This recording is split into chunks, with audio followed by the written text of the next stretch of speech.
Today, 8 men have a chance to accomplish something about which most people can only dream.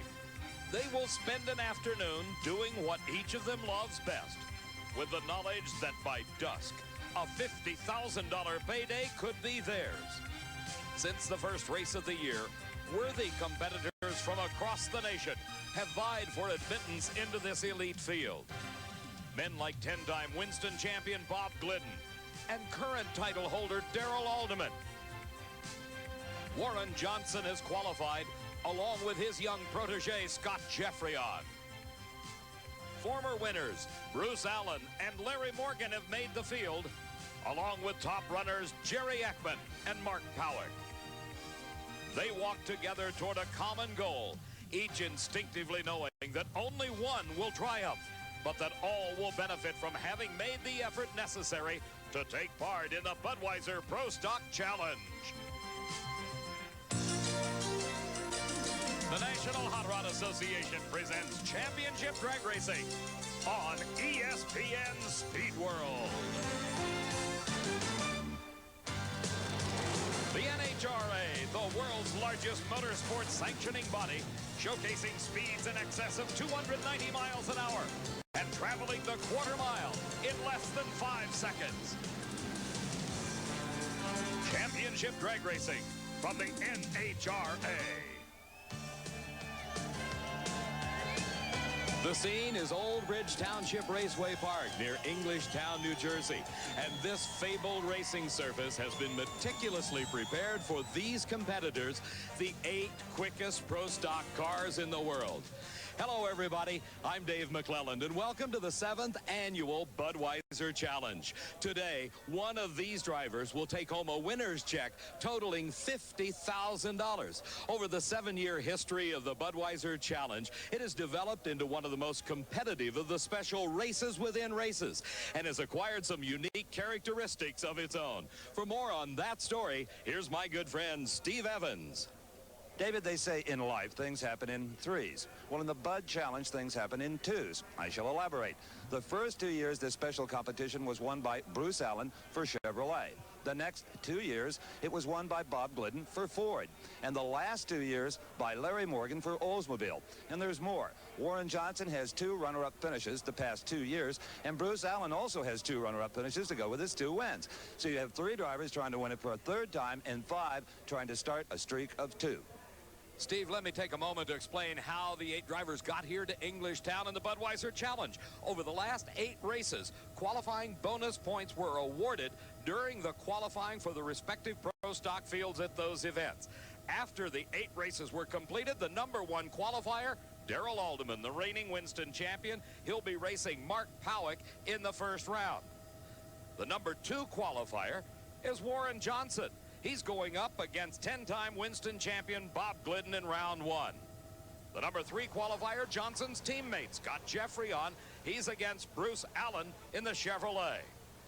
And the #4 qualifier, Jerry Ekman's Pontiac, will be dueling the Oldsmobile of Larry Morgan in the first round. Earlier, Steve had the opportunity to take a look at the typical modern pro stock race car. What is still stock about today's pro stock automobile? Well, let's have a close-up look at Larry Morgan's Oldsmobile Cutlass. That's good old American steel. The body shell comes from Oldsmobile. A lot of fiberglass parts are added, but it must retain its stock dimensions. NHRA requires that to preserve the integrity of the class. Now, this might surprise you. The engine block and the cylinder heads do indeed come from Oldsmobile, but out of their racing parts catalog. It's not a window sticker option you'll find on the showroom floor. 500 cubic inches maximum, about 1,150 horsepower, no supercharging. You got to run carburetors and gasoline. Now, hooked to the engine is a 4-speed, or in the case of this car, a 5-speed transmission. But the only time the driver uses the clutch pedal is to launch the car off of the starting line. The chassis is all hand-built, very adjustable, the whole package about 2,350 pounds. Now, an Oldsmobile at your dealer will run you under $20,000. From Larry Morgan, your Oldsmobile will cost you over $100,000. Steve, that gives a whole new meaning to the new generation of Oldsmobile. The 1991 NHRA Budweiser Pro Stock Challenge is being brought to you by Quaker State. The big Q is one tough motor oil. And and by Midas. For mufflers, brakes, and shocks, nobody beats Midas. Nobody. And here is Larry Morgan and his Oldsmobile Cutlass getting ready to race the Pontiac Trans Am of Jerry Ekman. The first round of the Budweiser Challenge coming up next.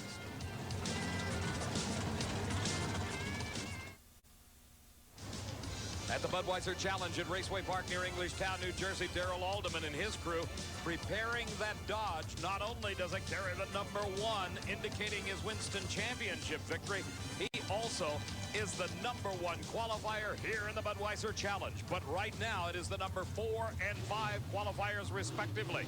Jerry Ekman in the Pennzoil Pontiac qualified 4th. He has the lane choice over the Castrol Oldsmobile of Larry Morgan.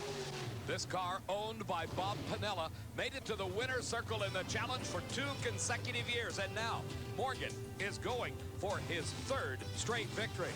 His competition, Jerry Ekman, has never won the Budweiser Challenge and was defeated by Morgan in the Final 4 a year ago. But Ekman has the lane choice. In time trial action here, it appears that the right hand, or the lane nearest the camera, has been the lane of choice for our pro stock racers. And here in the first round, the one with the most points gets to pick the lane. In this case, it's Ekman. Morgan red lights away his chance. In the far lane, Morgan continues to stay ahead by virtue of that red light start and wastes a great 7:33 elapsed time. Ekman, the winner, at a 7:37, 187 miles an hour. Let's go back again and take a look at that start as Larry Morgan left the starting line too soon. The red light came on, indicating Morgan was disqualified. Our next pair going through their burnout procedures. It is the Chevrolet, driven by Bruce Allen. His competition, another Oldsmobile Cutlass, this time driven by Scott Jeffreyon. Let's go down to the far end of the racetrack, where my good friend Steve Evans has had the chance to catch up to the Pontiac driver, Jerry Ekman. Oftentimes, these pro stock drivers don't see the red light for their competitor. Did you, Jerry? I didn't see it till I got into high gear and I saw my wind line. I thought I was late. Larry's been tough. I've been watching his qualifying times, and he's been really shaving that tree, and I thought, uh-oh, he got me, and I was late. But I know I really didn't see it till I got into high gear just before the line. The 7:37, you go on to round 2, and Larry, it appears your streak is going to stop it, too. Well, I figured it would, you know, because we come to this race, when we got to run the bad lane every run, you know, it's rained. There wasn't anything we could do about it, and I had to get used to that lane. Great effort on both these drivers' part. Steve, it's got to be a disappointment for Morgan, not only to be out of the running for the $50,000, but also a shot at a record-setting 3 wins in a row.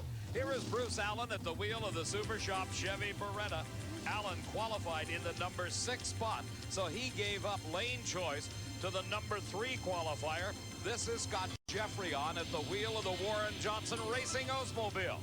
As we've already seen, the start can be all important, both in losing and in winning. If you can time your reactions perfectly to the green light, you can get an advantage. We call it a hole shot.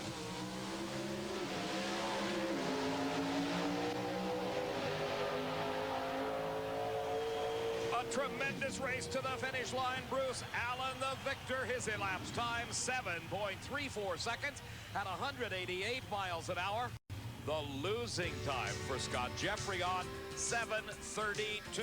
Allen reacted first, got off the starting line first. That was the margin of victory. As the cars shifted their way through the 4-speed and 5-speed transmissions, at the finish line, it was Allen by just a few inches. The total margin of victory, 11 thousandths of a second. Look at the reaction time difference. That's what won that race for Bruce Allen. Well, Larry Morgan tried the hole shot and failed. Bruce Allen tried it, got it, and won with a slower elapsed time. You got to do whatever you do. I've been struggling this year. Our car's been running good. I'm just I'm happy we won. You're not a gambling man normally on the starting line. Were you gambling a little bit that time? No, just trying to do the best I could do and get every 100th out of it we could. Just happy we won. Well, you wrung this Beretta's neck. Great job. Steve, it's been since 1986 since Bruce Allen has seen the Budweiser Challenge winner's circle. Warren Johnson has never been there. He'll be coming up for his first round race in just a moment here at Englishtown, New Jersey, and the Budweiser Challenge.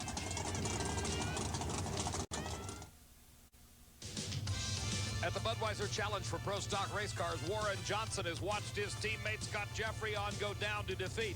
Now in round number 1, he brings the AC Delco Oldsmobile to the line to face the Motorcraft Ford Probe, driven by 10-time Winston champion Bob Glidden. Glidden, a 2-time winner of this event. Back in 1987 and 88, WJ, in fact, was runner-up for 2 consecutive years in 89 and 90 to Larry Morgan, but has yet to win this race. Based on the bonus qualifying points awarded, Johnson came in the number 2 qualifier, while Bob Glidden was qualified number 7. Earlier, Steve took a look at some new technology. The man who drives that red Ford Probe, Bob Glidden, has long been a pioneer in pro stock. But in 1991, he has started a one-man revolution in the transmission department. At the beginning of the season, every pro stock car, including Bob's, had a 4-speed Lenco transmission. We've shown you that unit before. It's 3 separate transmissions with a reverser on the back.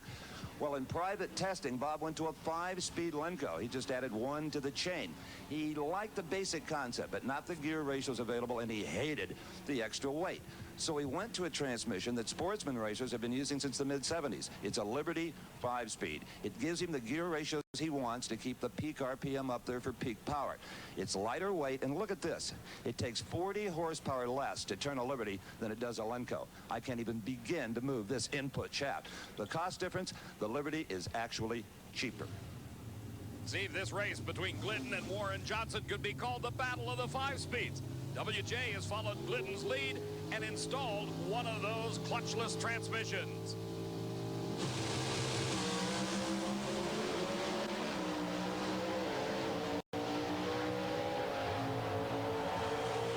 The power of the Oldsmobile prevails. 728 at 189.91 miles an hour, almost top of the 190-mile-an-hour mark. Warren Johnson advances into the final 4 of the Budweiser Challenge. Back at the starting line, our final pair getting ready to go. Here is the number 1 qualifier, Darrell Alderman, and the Mopar Parts Dodge. As you can tell by the shift levers, he is still using the Lenco transmission, and so is his competition, Mark Powick, in his Powick Oldsmobile. Riding on board with Alderman in the Dodge. He makes the gear change in the burnout. Then he comes out of the water box and nears the starting line. Shifts everything into neutral and then back into reverse. Let's go down to the far end of the racetrack. Steve Evans is with Warren Johnson. One step closer to $50,000 with a 728. It was a nice, clean run, but given the conditions we're running under, I didn't expect it to be a low ET or anything of that nature. We were just happy to win this round. You know, Bob is always tough, and this racetrack, as soon as it starts getting warm, gets a little tricky out there. Well, and the humidity really detunes the motor. Yeah, and we can't do a damn thing about it. Steve, one thing to remember, though, all the motors are breathing the same air, so it's equal for everyone. Mark Powick is not looking for equality. He's looking for an advantage, and he probably needs it. He's got the most unenviable task of all, and that is running the hottest pro stock car in the country today, Darrell Alderman and his Dodge. As Alderman begins to approach the starting line in the staging process, he amassed the most points, giving him the number 1 qualifying spot. Powick qualified number 8. The lane choice went to Alderman like all of the lower qualifiers. He selected the lane nearest the camera. Alderman shifting the gears, now into 4th and headed to the finish line. There's low elapsed time, 7:27 at 189 miles an hour. Powick had a reaction time only 0.09 of a second off of perfect, but was unable to pull off the upset. The pairings for the final 4 in the Budweiser Challenge. It will be Jerry Ekman against Darrell Alderman. Alderman having the lane choice. And Bruce Allen races Warren Johnson, and WJ gets to pick the lane for his Oldsmobile. Darrell, that young man, Mark Powick, he tried to cut you off right at the knees with that hole shot. Yes, he did. Mark's good on the starting line, and I knew we had our hands full when we was running Mark because he's a real good driver. But we overpowered him a little bit on the other end. Yeah, I'll say you did. A 727, that means you'll have lane choice. Do you stay on that near lane, that right side? Oh, definitely. We've been over there all weekend, and we hope we can stay over there. Well, you will in round number 2, that's for sure. Thank you. Darrell Alderman in the final 4 will be racing this man, Jerry Ekman, who along with his crew chief and car owner, Bill Orndorff, trying to pull a few extra ponies out of that Pontiac. We'll be back with more racing from the Budweiser Challenge in just a moment. You got 48 issues of National Dragster, a patch, pin, rule book, and a whole lot more. And if you order by calling the number on your screen, you'll get a free copy of Diamond P's home video, Drag Racing 90. Make sure you call today. 4 cars remain in competition for the $50,000 top prize.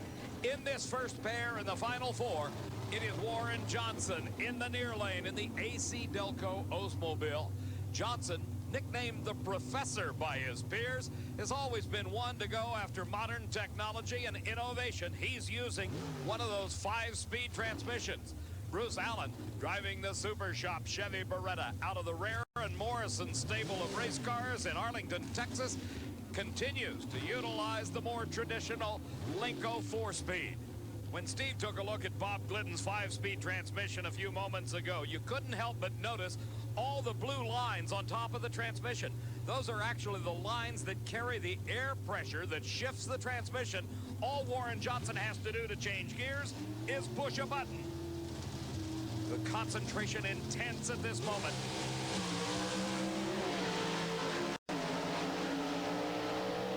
And Johnson falls behind. Bruce Allen takes the victory. A 7:33 as the parachute pulls him sideways. Warren Johnson falls off to a 7:41 at 188 and a half, making lots of horsepower on the top end, but something obviously going awry in the middle of the race course.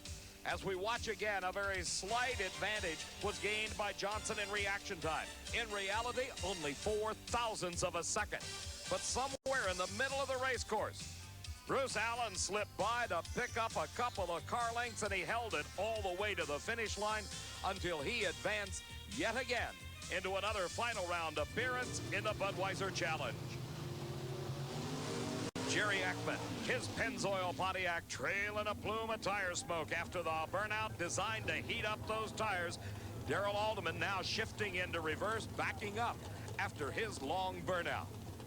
Steve's down at the far end with Bruce Allen. Well, Bruce, first of all, when the parachute hit, it turned sideways on you. I don't know what that was all about, whether it got a gust of wind or it got underneath a wheelie bar or something, but it was a little wild. Tell us about the race. It was a beauty. It actually was the best run I think we've made since we've been here. That lane's a little bit off for these cars. It's a little rougher, but a good lead, good second gear. That was a good run for us. A 7:32, and you can't make less than $10,000 this day. I know who that'll make happy. Rare and Morrison and Mrs. Allen.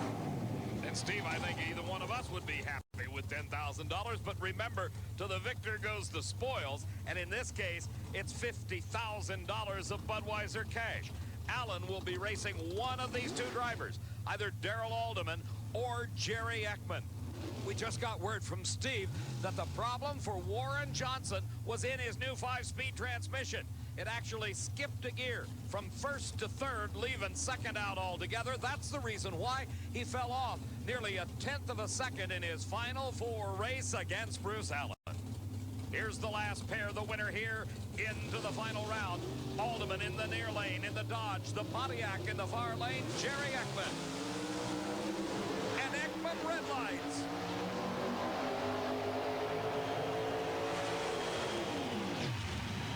Darrell Alderman, 7.297, 188 miles an hour. He will go into the final round with lane choice over Bruce Allen. Jerry Ekman took the one shot that he had in his arsenal, and that was an attempt at a reaction time advantage, and it failed. You live by the sword, you die by the sword. The red light was up, putting Darrell Alderman into the final. His opponent is Bruce Allen in a Dodge versus Chevrolet battle. Let's go to Steve. Well, a surprise to absolutely no one that Jerry Ekman red-lighted, because when you face Darrell Alderman in the dominating Dodge, you get desperate. Well, you know, when the other car is faster, sometimes that's the only shot you've got, you know, to try to take a shot at the tree. I've done it many times and had a red light myself. Well, Bruce Allen is not that far off your pace. It should be a great final. Oh, definitely. The rear Morrison team, Bruce Allen, are just terrific. And you'll have the lane you like. Yeah, the right-hand lane. All right. Bruce Allen just ran a 33 in the opposite lane. It should be good. Steve, as the afternoon wears on, temperatures will be cooling. That could bring some performance advantages in the finals. One race remains in the Budweiser Challenge, and this is the big one. $50,000 going to the winner as Darrell Alderman prepares to do his burnout alongside of Bruce Allen. Alderman with the Mopar Parts Dodge Daytona has been the class of the field thus far, had low elapsed time in every round of elimination. But Bruce Allen is not that far behind in his Super Shop Chevy Beretta. Before this final round match, Steve had a chance to talk to the crew chiefs on both cars. David, I would think your biggest concern is giving Darrell a car he can keep straight in his lane and not get sideways with this powerful Dodge. Well, we're just doing basic clutch maintenance and try to give him a little better car each round than he had the round before. So you think it'll run quicker than the 29, let's say, in the final? I think it will, because I think it'll cool down, the track will get firmer, and we'll just make a better run in the final. How does this car differ from the previous round? What have you done in the few minutes you had?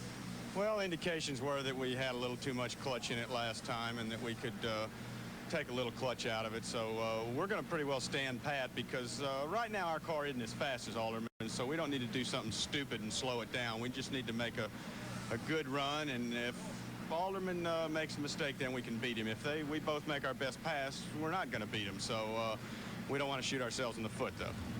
This is a sport where mistakes can cost you the race. One little bobble, one small error, and there's no way you can make it up in 1,320 feet. Allen staging in the far lane. Alderman out in the near lane.